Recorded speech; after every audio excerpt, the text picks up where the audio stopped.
हुई इंसानियत को शर्मसार कर देने वाली घटना में श्रद्धा नाम की मासूम लड़की के अंग के 35 टुकड़े करने वाले आफताब का ऊर्जा फाउंडेशन की ओर से विरोध प्रदर्शन 16 नवंबर को कमाल चौक में किया गया। ऊर्जा फाउंडेशन के संस्थापक अध्यक्ष रितेश मनोज कुमार पांडे के नेतृत्व में आफताब के खिलाफ प्रदर्शन किया गया एवं श्रद्धा को श्रद्धांजलि अर्पित की गई। पहले तो हमें बहुत खेद होता है कि हम बारंबार ऐसे विषयों पर सड़क पर उतरते हैं और देश का युवा हिंदुस्तान में रहने के बाद में अगर ऐसे विषयों पर सिर्फ सड़क पर उतर कर नारेबाजी करेगा तो देश का भविष्य कहाँ जाएगा आप समझ सकते हैं। मैं बात कर रहा हूँ श्रद्धा वालकर, जो घटना घटी है दिल्ली में, रहने वाली मुंबई की लड़की थी।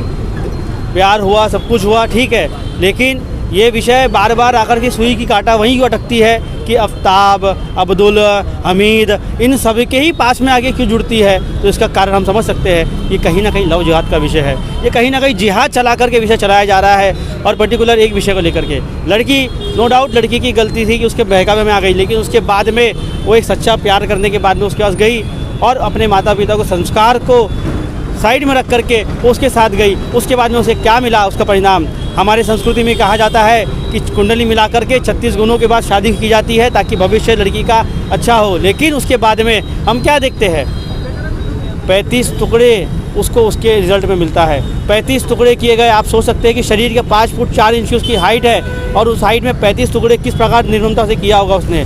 वो करने के बाद, और उसकी डिमांड क्या थी, एक छोटी सी मांग थी। उसकी मांग यह थी कि मैंने आपसे प्यार किया तो आप शादी करिए, लेकिन उसका सिर्फ मकसद ये था लड़की को 2 रुपये के यूज एंड पेन की तरह यूज़ करो और उसे फेंक दो।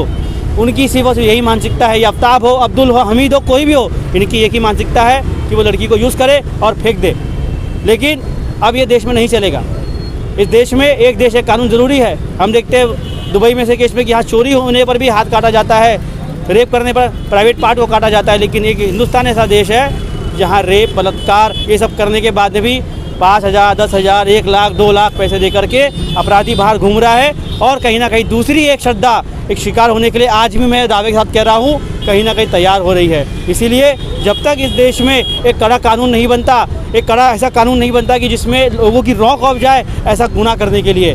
अगर हमारे घर की बेटी है, सबके घर में बेटी है, हमें संस्कार सभी को अपने अपने बच्चों को देना होगा कि ऐसे लव जिहाद का शिकार से बचे और ऐसे अब्दुल, हमीद, आफ्ताब, अब्दुल, इन सब से बचे और आने वाली पीढ़ियों को इससे सबक लेना होगा। धन्यवाद। ऐसे ही खबरों के लिए हमारे चैनल को सब्सक्राइब करें और बेल आइकन दबाना ना भूलें। साथ ही हमारे फेसबुक और इंस्टाग्राम अकाउंट को लाइक करें।